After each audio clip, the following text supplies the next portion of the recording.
আসসালামু আলাইকুম সুপ্রিয় শিক্ষার্থীরা, আশা করি তোমরা সবাই ভালো আছো, বাড়িতে আছো, নিরাপদে আছো।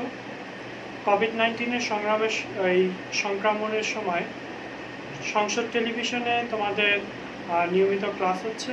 তোমরা সেই ক্লাসগুলো দেখবে। সেই ক্লাসের বাড়ির কাজগুলো অবশ্যই করবে, কারণ স্কুল খোলার পর সেই বাড়ির কাজগুলো তোমাদের শিক্ষকের নিকট জমা দিতে হবে। সেজন্য তোমরা সব বাড়ির কাজগুলো করবে। পাশাপাশি তোমরা অনলাইন ক্লাস করবে। আমি মোহাম্মদ শরীফ হোসেন, সহকারী শিক্ষক, মুজাফফরগঞ্জ আলী নওয়াব উচ্চ বিদ্যালয় কলেজ। অত্র প্রতিষ্ঠানের নামে একটি লাইক পেজ খোলা হয়েছে। সেই লাইক পেজে তোমরা সবাই আমাদের সম্মানিত সকল শিক্ষক মণ্ডলীদের ক্লাস দেখতে পাবে। সেই ক্লাসগুলো দেখবে, এতে তোমরা উপকৃত হবে।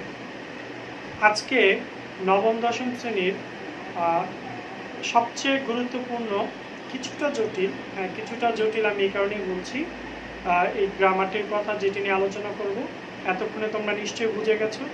সেটি হচ্ছে চেঞ্জিং সেন্টেন্সের সিম্পল, কমপ্লেক্স এবং কম্পাউন্ড। সিম্পল, কমপ্লেক্স, কম্পাউন্ড করতে হলে তোমাকে এটার আগে কিছু সম্পর্কে অবশ্যই জ্ঞান অর্জন করতে হবে।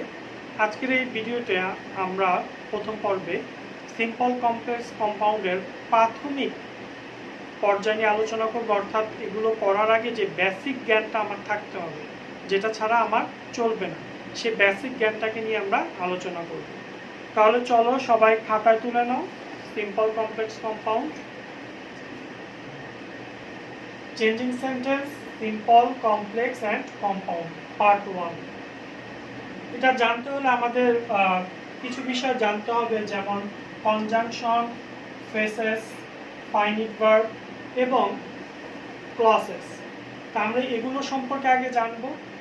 তাহলে প্রথমে আসো কনজাংশন অর্থ। কনজাংশনটা কি এটাকে চেনে রাখো, কারণ এটা অনেক কাজে দিবে এই গ্রামারে। কনজাংশন শব্দের অর্থ হচ্ছে সংযোজক অব্যয়। এর কাজ হচ্ছে শব্দ বা ওয়ার্ডস, শব্দগুচ্ছ ফ্রেসেস, বাক্যাংশ ক্লজেস কিংবা বাক্যকে, সেন্টেন্সকে সংযুক্ত করা। অর্থাৎ কতগুলো শব্দকে, কতগুলো শব্দগুচ্ছকে বা বাক্যাংশকে বা দুইটি সেন্টেন্সকে, এক বা একাধিক সেন্টেন্সকে এগুলো যুক্ত করে দেয়। এরকম কনজাংশনের উদাহরণ অনেকগুলো আছে, বাট, অর, অ্যান্ড, এরকম অনেকগুলো আছে। এগুলো আমি এখন দিচ্ছি না, কিন্তু যখন আমি কম্পাউন্ডের সংজ্ঞা বলবো তখন এগুলো আমি সবগুলোই লিখে দিব। তোমরা জাস্ট আপাতত কনজাংশনটা কি এটা জানো, যেটার কাজটা কি। এটা হচ্ছে শব্দকে, বাক্যকে, শব্দাংশকে, বাক্যাংশকে কি করে যুক্ত করে দেয়। এরপরে যে টপিকসটি আমাদের জানতে হবে সেটা হচ্ছে ফ্রেসেস। ফ্রেসেস হচ্ছে এক বা একাধিক শব্দগুচ্ছ, কিন্তু এখানে মজার ব্যাপার হচ্ছে এখানে কোনো সাবজেক্ট বা ভার্বের কম্বিনেশন থাকবে না। অর্থাৎ একটা সাবজেক্ট এবং সেই অনুযায়ী ভার্বের একটা মিলন থাকবে না। অর্থাৎ এটাতে কি থাকবে, এটাতে কোনো একটা নাউন থাকবে বা ভার্ব থাকবে, কিন্তু যেখানে কোনো সাবজেক্ট থাকবে না। এটা ক্লজ চেনের উপায় হচ্ছে কি, এখানে কোনো সাবজেক্ট থাকবে না, কারণ এটা কখনো সাবজেক্ট না থাকার কারণে এটা কখনো স্বাধীন বাক্য তৈরি করতে পারে না। যেমন আমি একটা উদাহরণ বলি, সিং হিম, আই গেট রিলাইভ, আমি মুক্তি পেলাম। এখানে সিং হিম এই অংশটার ভিতরে দেখো কোনো সাবজেক্ট নেই, ঠিক আছে, এবং এটা কোনো স্বাধীন একটা বাক্য প্রকাশ করছেন। তাহলে সিং হিম এতটুকু অংশ হচ্ছে কি ফ্রেসেস। এরপর আমাদের যে জিনিসটি জানতে হবে সেটি হচ্ছে ফাইনিট ভার্ব, অর্থাৎ নির্দিষ্ট একটা ভার্ব। যে সকল ভার্ব নাম্বার, পার্সন ও টেন্স অনুসারে বদলে যায় সেগুলোকে ফাইনিট ভার্ব বলে। যেমন আমি তোমাকে বললাম হি ইজ এ বয়, এখানে হি ইজ বসেছে। তারপরে এটার যখন আমি সাবজেক্ট পাল্টে দিলাম, আমি বললাম পার্সন চেঞ্জ করলাম আই, তখন আর কিন্তু আমি ইজ ব্যবহার করতে পারবো, তখন হয়ে যাবে আই অ্যাম এ বয়। তারপরে উদাহরণস্বরূপ মনে করো আই ইট রাইস, আমি ভাত খাই। এরপর টেন্স অনুসারে যখন আমি বললাম হি, তখন ইটের সাথে আমি একটা অ্যাস যুক্ত করলাম, হি ইটস রাইস, কারণ থার্ড পারসন সিঙ্গুলার, তাই ভার্বের সাথে অ্যাস বাই অ্যাস যুক্ত হয়েছে। অর্থাৎ যে সকল ভার্ব নাম্বার, পার্সন এবং সাবজেক্ট অনুযায়ী, পার্সন অনুযায়ী এবং টেন্স অনুযায়ী যেগুলো বদলে যায়, যেগুলো রূপ পরিবর্তিত হয়, সেগুলোই হচ্ছে কি ফাইনিট ভার্ব। এর পরবর্তীতে আমাদের জন্য এই সিম্পল, কমপ্লেক্স, কম্পাউন্ড চেনার জন্য সবচেয়ে গুরুত্বপূর্ণ যেটা, সেটা হচ্ছে ক্লজ।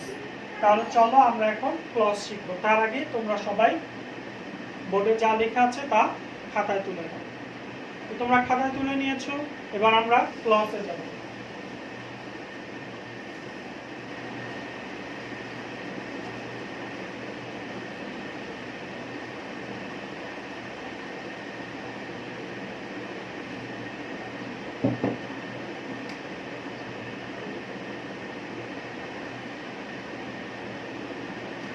প্রথমে আসো ক্লজ কি, আমরা উদাহরণ লিখি।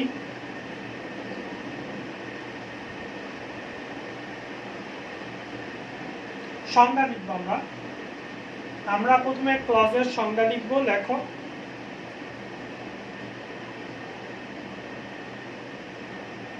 যে শব্দ সমষ্টির সাবজেক্ট ও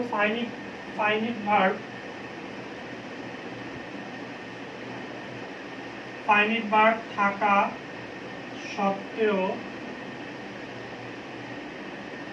যে শব্দ সমষ্টির সাবজেক্ট ও ফাইনিট ভার্ব থাকা সত্ত্বেও একটি বৃহত্তর সেন্টেন্সের অংশ হিসেবে কাজ করে, একটি বৃহত্তর সেন্টেন্সের অংশ হিসেবে কাজ করে,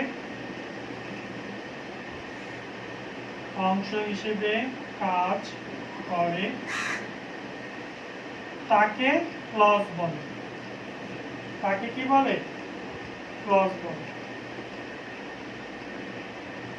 যে শব্দ সমষ্টির সাবজেক্ট ও ফাইনিট ভার্ব থাকা সত্ত্বেও একটি বৃহত্তর সেন্টেন্সের অংশ হিসেবে কাজ করে, তাকে কি বলে? ক্লজ বলে। আমরা উদাহরণ দিয়ে আসো। আমরা এটা ক্লজ আমরা কি সেটা জানলাম, যে ক্লজ হচ্ছে কতগুলো শব্দ সমষ্টি যেখানে একটা সাবজেক্ট থাকবে এবং একটা নির্দিষ্ট ফাইনিট ভার্বও থাকবে, কিন্তু তারপরও সেটা কি করবে? একটা বৃহত্তর সেন্টেন্সের অংশ হিসেবে কাজ করবে, তাকে ক্লজ বলে। আমরা এটার প্রকারভেদটা শিখলে এটা সম্পর্কে আরো জানবো। ক্লজ 3 প্রকার। এক নম্বরটা হচ্ছে প্রিন্সিপাল ক্লজ।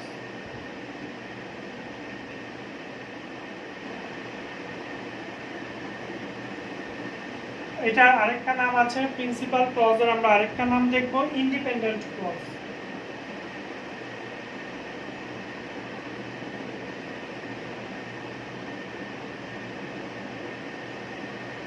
আসল প্রিন্সিপাল ক্লজ বা ইন্ডিপেন্ডেন্ট ক্লজ কি?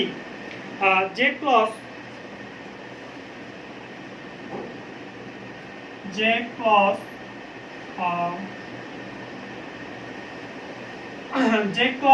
অন্য কোনো, আমরা ইন্ডিপেন্ডেন্ট ক্লজ লিখছি, যে ক্লজ অন্য ক্লজ এর উপর নির্ভরশীল নয়। যে ক্লজ অন্য কোনো ক্লজের উপর নির্ভরশীল নয় এবং স্বাধীনভাবেই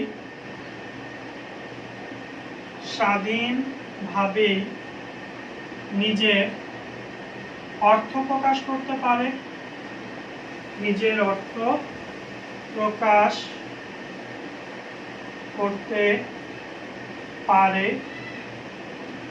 তাকে প্রিন্সিপাল বা ইন্ডিপেন্ডেন্ট ক্লজ বলে। আমি এখানে ডট ডট দিয়ে দিচ্ছি, তোমরা লিখো সময় বাঁচানোর জন্য। যে ক্লজ অন্য কোনো ক্লজের উপর নির্ভরশীল নয় এবং স্বাধীনভাবেই নিজের অর্থ প্রকাশ করতে পারে, তাকে কি বলা হয়? ইন্ডিপেন্ডেন্ট ক্লজ বলে। আমরা একটা উদাহরণ দেখব, উদাহরণ দেখলে আমরা এটা বুঝে যাব। দেখো, I have a shirt which is black. আমরা একটা উদাহরণ দেখলাম, I have a shirt, আমার একটি জামা আছে, which is black, যেটি কালো। এখানে দেখো I have a shirt, এখানে একটা সাবজেক্ট আছে I, একটা ফাইনিট ভার্ব আছে have, কারণ যখন হি বসবে তখন হ্যাভটা আবার হ্যাজ হয়ে যায়, তাহলে এটা টেন্স অনুসারে নাম্বার অনুসারে বদলায়, তাহলে এটা ফাইনিট ভার্ব। তাহলে একটি সাবজেক্ট এবং একটি ফাইনিট ভার্ব আছে এবং I have a shirt এই অংশটি কিন্তু তার নিজের অর্থ নিজেই কি করছে? প্রকাশ করতে পারছে, তার অন্য কোনো, এই যে যদি আমি তোমাকে বলি উইচ ইজ ব্ল্যাক, যেটি কালো, এটার কোনো অর্থ নেই, এটা নিজের অর্থ নিজে প্রকাশ করতে পারছে না। তাহলে যেখানে একটি সাবজেক্ট এবং একটি ফাইনাইট ভার্ব থাকবে এবং নিজের অর্থ নিজেই প্রকাশ করতে পারবে, সেটাকে বলা হবে ইন্ডিপেন্ডেন্ট ক্লজ। ঠিক আছে, তাহলে আসলে দ্বিতীয়টাতে যাই।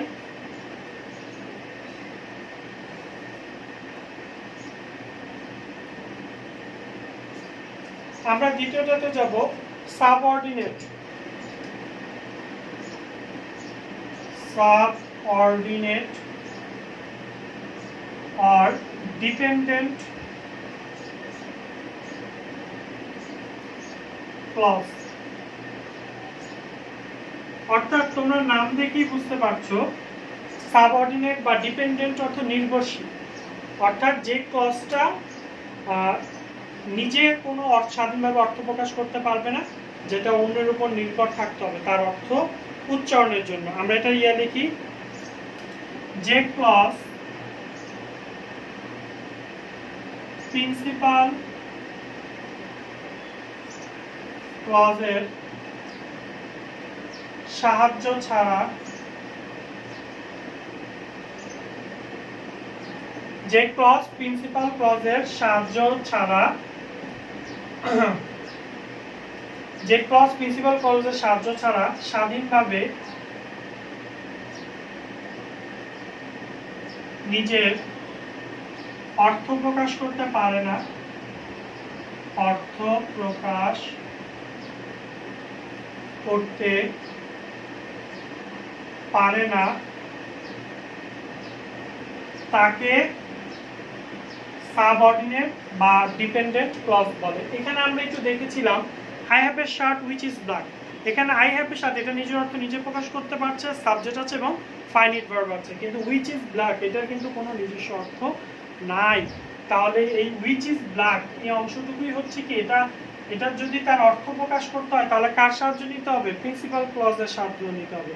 তাহলে হুইচ ইজ ব্ল্যাক এটি হচ্ছে আমাদের কি সাবঅর্ডিনেট অর ডিপেন্ডেন্ট ক্লজ। তাহলে আমরা ডিপেন্ডেন্ট ক্লজটা আরেকবার দেখব। যে ক্লজ প্রিন্সিপাল ক্লজের সাহায্য ছাড়া নিজের অর্থ প্রকাশ করতে পারে না, তাকে কি বলা হয়?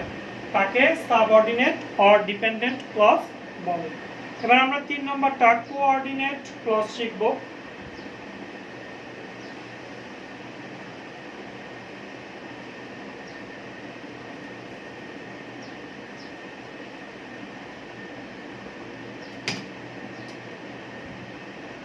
কোঅর্ডিনেট ক্লজ, চলো আমরা এবার কোঅর্ডিনেট ক্লজ শিখব। 2 বা ততোধিক প্রিন্সিপাল ক্লজ, 2 বা ততোধিক প্রিন্সিপাল ক্লজ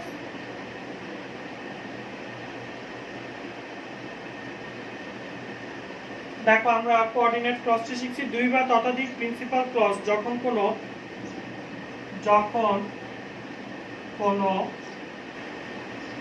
কোঅর্ডিনেটিং কনজাংশন দ্বারা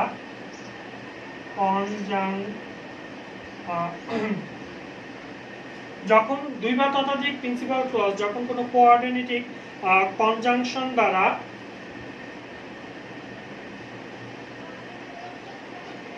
যুক্ত হয়, তখন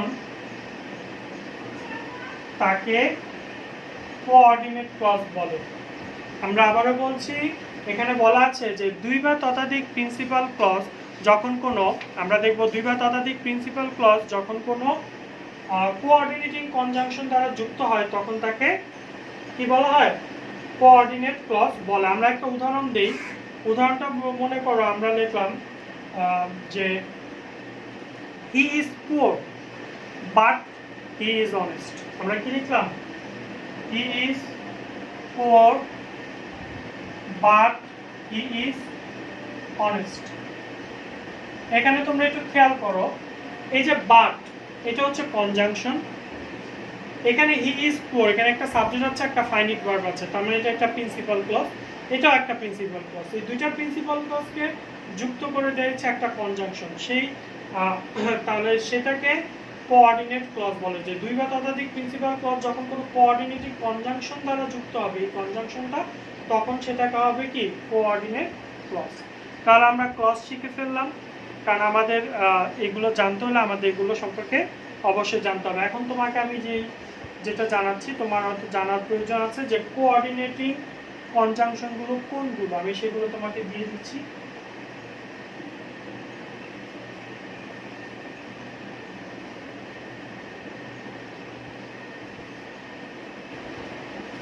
খাতা লিখে নাও কোঅর্ডিনেটিং কনজাংশনগুলো, যেমন and, but, or, as well as. এখানে আমাদের আরো আছে, তারপরে মনে করো no less than,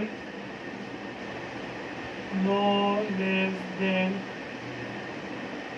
both, dot dot and,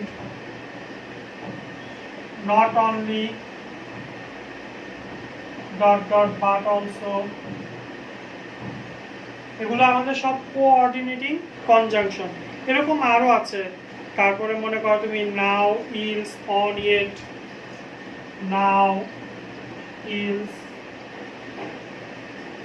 yet ইত্যাদি। এগুলো হচ্ছে কি কোঅর্ডিনেটিং কনজাংশন। এগুলো দ্বারা যদি দুইটি প্রিন্সিপাল ক্লজ যুক্ত থাকে তাহলে সেটাকে বলা হবে কি কোঅর্ডিনেট ক্লজ। ঠিক আছে, তাহলে আমরা এগুলো জেনে গেলাম। এবার আমরা আমাদের মেনটা যাব।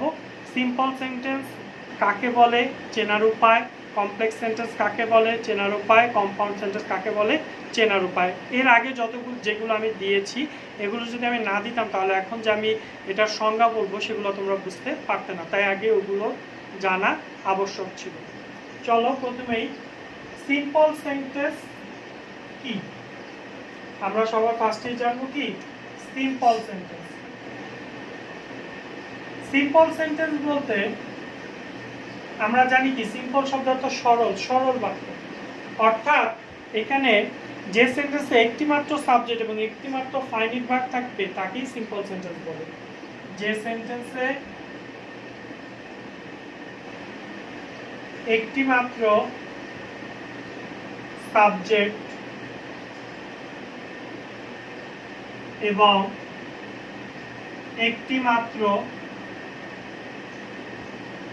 ফাইনাইট ভার্ব থাকবে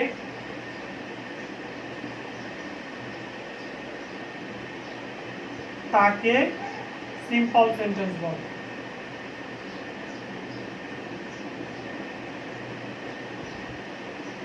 যেহেতু সিম্পল সেন্টেন্সে একটা সাবজেক্ট এবং একটাই ফাইনাইট ভার্ব থাকে তাই এই সেন্টেন্সগুলো বড় হয় না। এই সেন্টেন্স চেনার উপায় হচ্ছে এই সেন্টেন্সগুলো সাধারণত ছোট হয়। আমি তোমাদের একটা উদাহরণ দিই। হি গোস টু স্কুল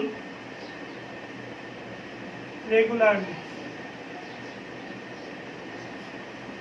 এখানে একটু খেয়াল করো, হি একটাই সাবজেক্ট আছে বাক্যে এবং গোস এটা যদি সাবজেক্ট যদি আই হতো তাহলে কিন্তু গো হতো, অর্থাৎ সাবজেক্টটা টেন্স অনুসারে পাল্টে যাচ্ছে ভার্বটা, তাহলে এটা ফাইনাইট ভার্ব। তাহলে এটা কি সেন্টেন্স? Simple sentence. এরপর আমরা আরো একটা উদাহরণ দিতে পারি। He is playing football. বাক্যটির মধ্যে খেয়াল করো, বাক্যটি কিন্তু একটাই সাবজেক্ট এবং একটাই ফাইনাইট ভার্ব আছে, কারণ এখানে যদি সাবজেক্ট আই হতো তাহলে এম হয়ে যেত ভার্বটা। তাই একটা সাবজেক্ট এবং একটাই ফাইনাইট ভার্ব আছে, তাই এটা কি সেন্টেন্স? Simple sentence. এবং এটা চেনার উপায় হচ্ছে বাক্যটিতে একটা সাবজেক্ট একটা ফাইনাইট ভার্ব এবং ছোট থাকে। ঠিক আছে, তাহলে সিম্পলেক্স হলো। আমরা কমপ্লেক্সে যাব।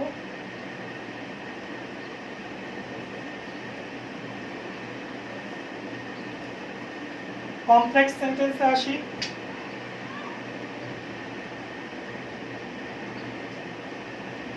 এবার আমরা যাব কমপ্লেক্স সেন্টেন্সের সংজ্ঞা। কমপ্লেক্স সেন্টেন্স লেখো, যে সেন্টেন্সে একটি মাত্র প্রিন্সিপাল ক্লজ, যে সেন্টেন্সে একটি মাত্র প্রিন্সিপাল ক্লজ। এখানে দেখো ফাইনাইট ভার্ব ক্লজ এই লেখাগুলো আসছে, এই কারণে কিন্তু আমি তোমাকে আগে ফাইনাইট ভার্ব কি, তোমাদের ফাইনাইট ভার্ব কি, প্রিন্সিপাল ক্লজ কি, এগুলো আগে শিখিয়ে নিয়েছি। একটি মাত্র প্রিন্সিপাল ক্লজ এবং এক বা একাধিক সাবঅর্ডিনেট ক্লজ থাকবে। দেখো, যেই সেন্টেন্সে একটি মাত্র প্রিন্সিপাল ক্লজ এবং এক বা একাধিক সাবঅর্ডিনেট ক্লজ থাকে তাকে কমপ্লেক্স সেন্টেন্স বলে। তাকে কি বলে? কমপ্লেক্স সেন্টেন্স বলে। অর্থাৎ আগেরটা শুধু কিন্তু একটা প্রিন্সিপাল ক্লজ আমরা জানি, সেটা মানে হচ্ছে একটা সাবজেক্ট আর ফাইনাল ভার্ব, এবং ওইটা থাকলেই শুধু সেটা সিম্পলে চলে যাবে। কমপ্লেক্স চিহ্ন হচ্ছে এখানে প্রিন্সিপাল ক্লজ থাকবে এবং ওটার পাশাপাশি সাবঅর্ডিনেট ক্লজ, যেটা আমরা বলেছিলাম যেটা প্রিন্সিপাল ক্লজের সাহায্য ছাড়া উচ্চারিত হতে অর্থ প্রকাশ করতে পারে না, সেটাও যদি থাকবে, একটাও থাকতে পারে বা একাধিক, তাহলে সেটা হচ্ছে কমপ্লেক্স সেন্টেন্স। আমরা একটা উদাহরণ দিই, দেখো,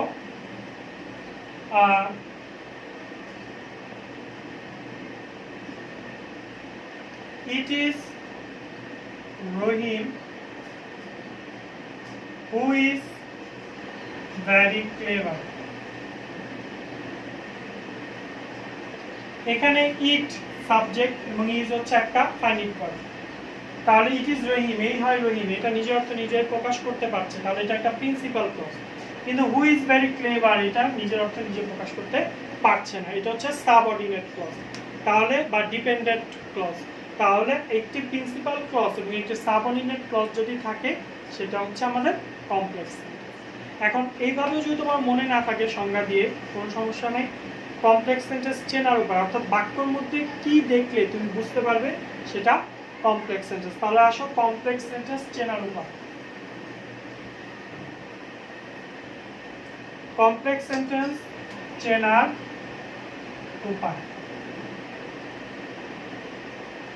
দেখো, কমপ্লেক্স সেন্টেন্সে দো, অলদো,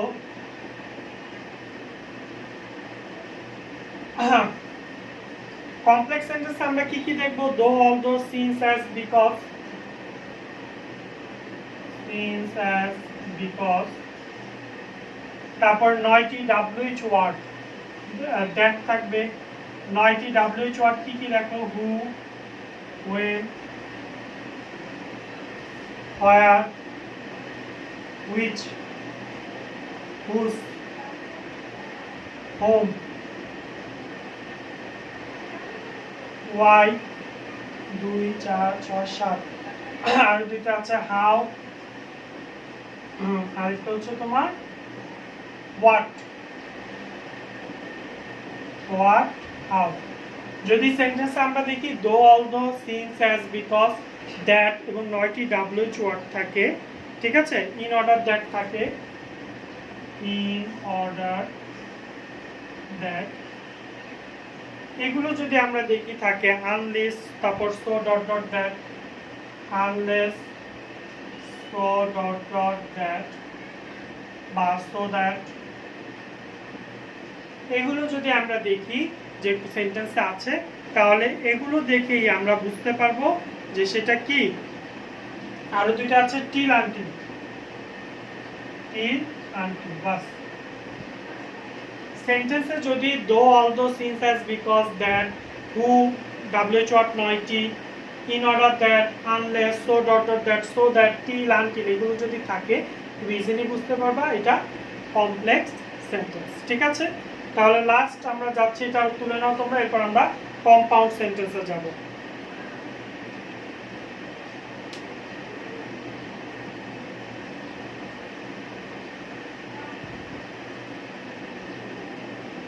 সবাই নিয়েছো? তাহলে কম্পাউন্ড সেন্টেন্সে আসো।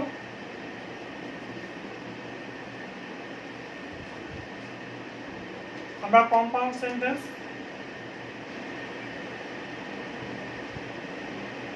কম্পাউন্ড সেন্টেন্সটি হচ্ছে যদি কোনো সেন্টেন্সে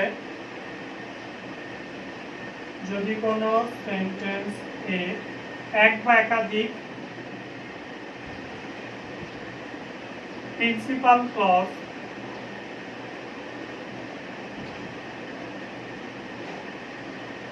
ক্লজ কনজাংশন দ্বারা যুক্ত থাকে,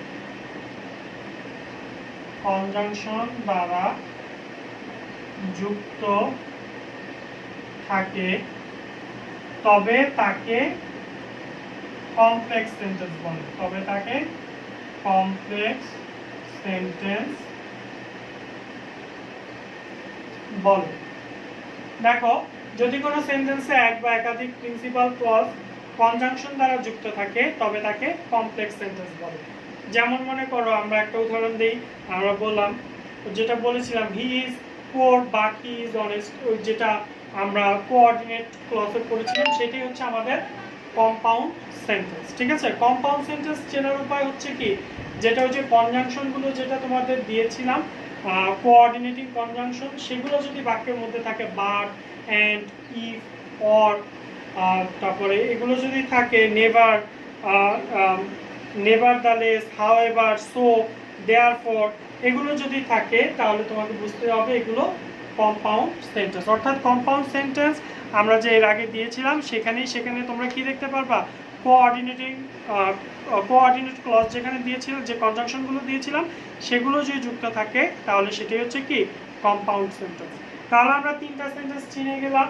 এবার এই তিনটা সেন্টেন্সকে যদি আমরা মনে না রাখতে পারি সংজ্ঞা দিয়ে, তাহলে আমরা একটা ছক আঁকছি, ওই ছকের মাধ্যমে আমরা মনে রাখার চেষ্টা করব। ছকটা কি দেখো, আমরা একটা ছক করি, নেম, ছকটার ভিতরে আমরা লিখি যে নেম,